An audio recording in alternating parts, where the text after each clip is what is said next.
Once again, you honor the Greek American people, the people of America, in this most extraordinary way, with the annual Greek Independence Day celebration here at the White House. As ever, we are humbled by the prestige of this celebration.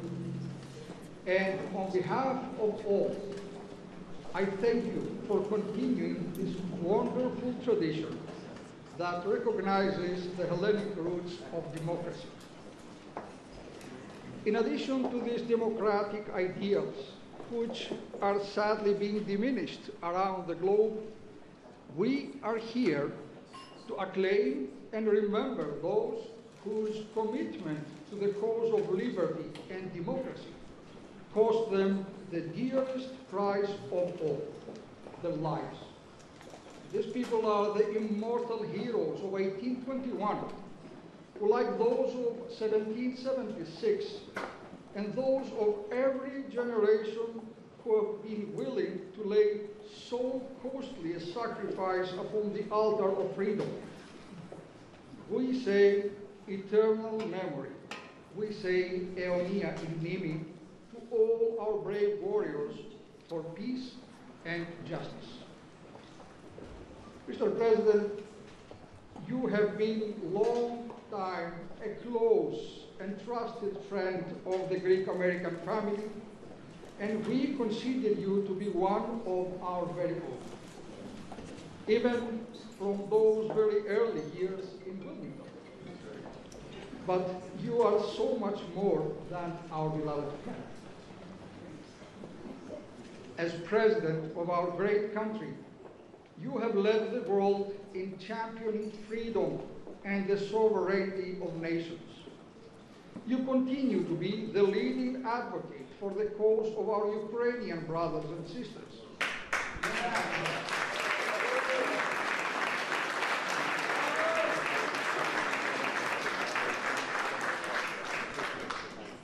The people who are still fighting for 2 years now for their very lives against the unjust and inhuman invasion of their land. You continue to stand with Ukraine, and for your unbreakable and unshakable support, we are very grateful indeed.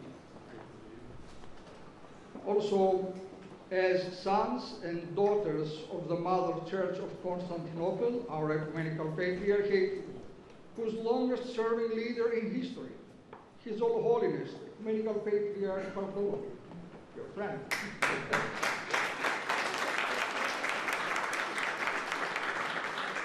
Mr. President, your friend, His All Holiness, counting on you as a beloved friend. And we thank you for your unwavering support of the purely spiritual mission of our Ecumenical Patriarchate.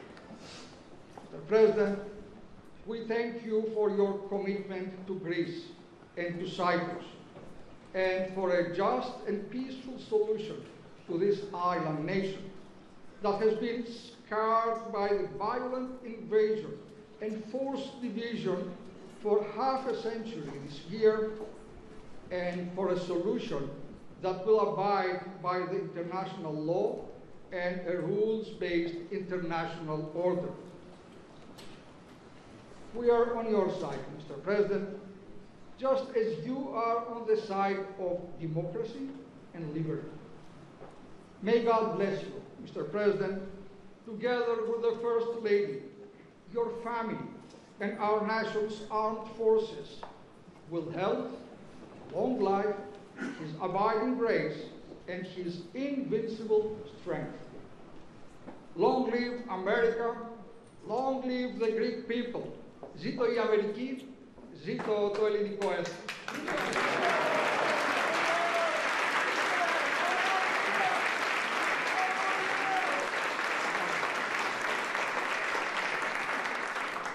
Now it is my incredible honor and privilege to present to all of you the President of the United States of America, Joseph R. Biden.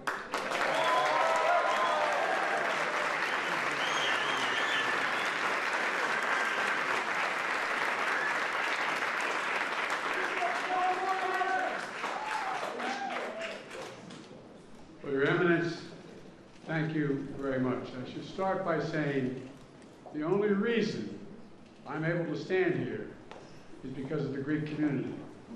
That's not hyperbole. I won my election as a 29-year-old senator. I know I'm only about 40 now. A 29-year-old senator by 3,100 votes, as my sister Valerie, who's here, will tell you, who managed my campaign. And as you always look in Delaware you work politically from south to north. And I was coming up from Delmar, Delaware, checking all the polling stations on election day in that November in '72. And I got across what they call the canal, the Delaware and Chesapeake Canal. I believe that's the C and D Canal, Chesapeake and Delaware, we call it that other program. And I was losing. And I got into Wilmington, and one of the, please move all that back, by the way. One of the things that I learned early on was that I had a very close relationship with the Greek American community, for real, in the heart, real, and the church there as well. And I think if there were, I forget the exact number of votes, but I think every Greek American in Delaware voted for me.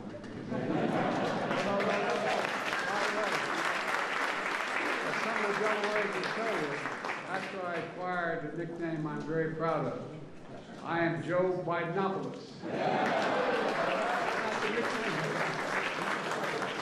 So Governor, thank you for that introduction, for reminding us of the core values that unite Greece and America, and so many other people around the world.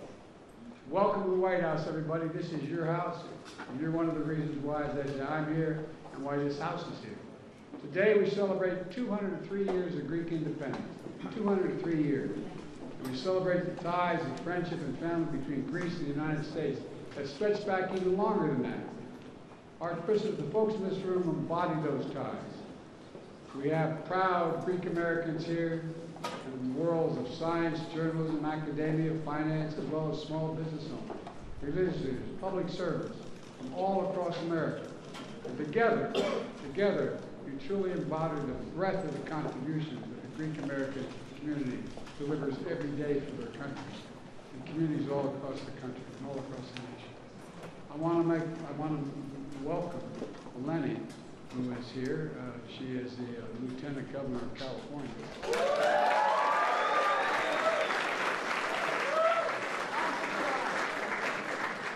But before that, she's an ambassador in the Obama-Biden administration. And she took, anybody could take care of Hungary in those days, can handle anything. But you've been a great friend for many years. Thank you. And welcome to the ambassadors from Greece and Cyprus who are here. Raise your hand, guys. I don't know where you are. There you are. Thank you for coming. As well as the United States ambassador to Greece, an old friend of mine. I asked him to be the ambassador. I hope he forgives me, but he's doing a great job. George Tunis. George Tunis. There you are. If you allow me to name a few additional friends here today. Now look, I went to the University of Delaware. Everybody tells me the great schools they went to. All my kids went to Penn and George and all these others. They didn't go to a really great school. I went to the University of Delaware. And the president of the University of Delaware happens to be a Greek American, standing right in front of me here. The president of the University of Delaware, Dennis Assange. And Eleni, who is really the president, I think. Boy, Mr. President, you're making me very proud. The university is very proud. And look, I see some old friends out there. Andy and Mike Manitos. Guys, you go back a long way with me. You're one of the reasons why I'm here, for real. This is not hyperbole. I'm not exaggerating any of this. It's the reason why I got here. And by the way, although he's not here today, I just got off the phone with an old friend of mine celebrating his birthday elsewhere with his grandchildren. My friend, Father Alex. He is my friend. From the Greek Orthodox Archdiocese of America. And by the way, I have, and he and I have traveled the country and the world together, including in Greece. And on more than one occasion, I visited his All Holiness Ecumenical Patriarch Bartholomew. who was a great, great friend and a great, great man. Remember, he was having a little trouble being held in another country. We made it clear that if he wasn't taken care of quickly, we may have a problem with the United States. And 2 years ago, I was very proud to give Father Alex, by the way, the Presidential Medal of Freedom. You know,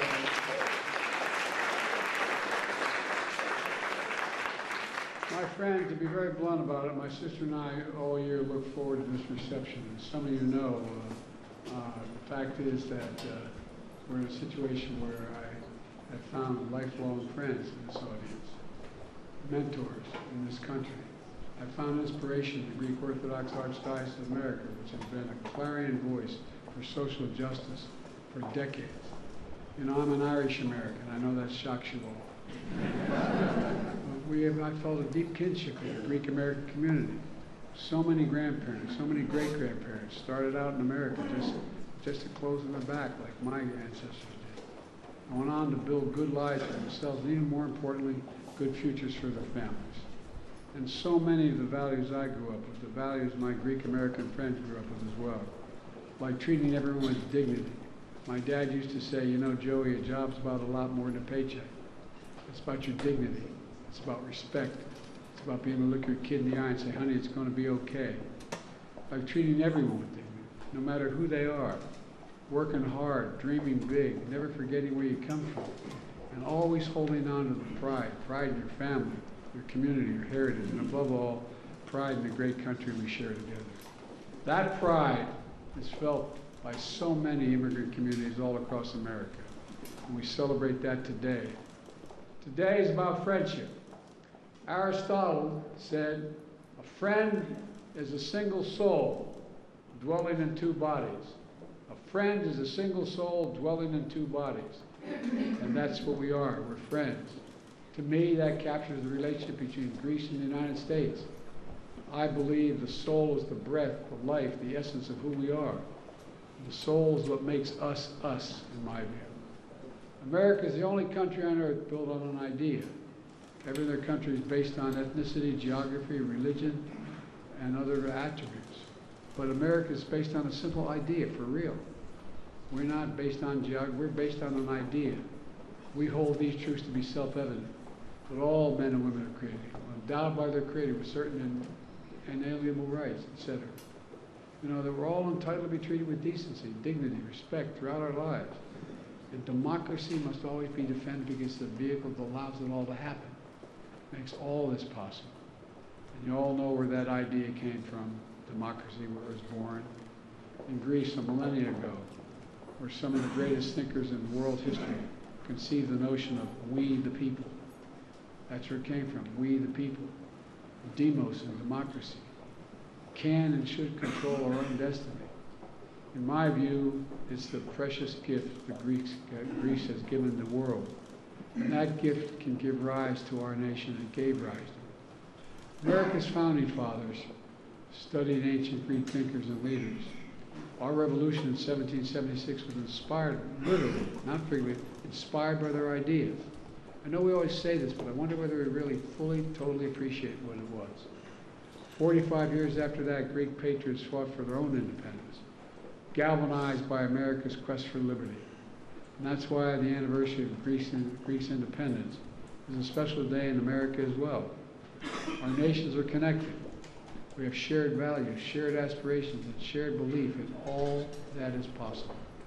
I was once asked by Xi Jinping, and I traveled 17,000 miles with him in Tibet. I was out at the Tibetan Plateau, and he looked at me and he said to me, "Can you define America?" And I could say the same thing if he asked me to define Greece. I said, yes, one word. And I mean it sincerely. It's recorded. I said one word, possibilities. Possibility. We believe anything's possible.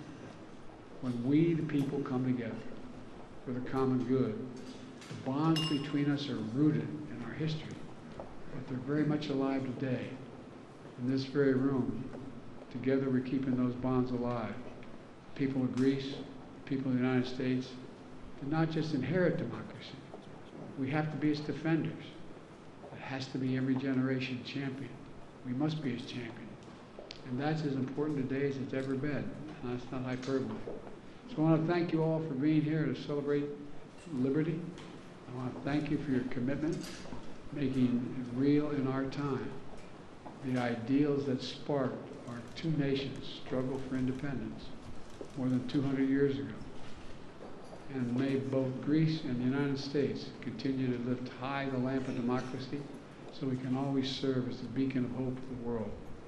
So folks, happy Greek Independence Day and welcome to your house. Thank you.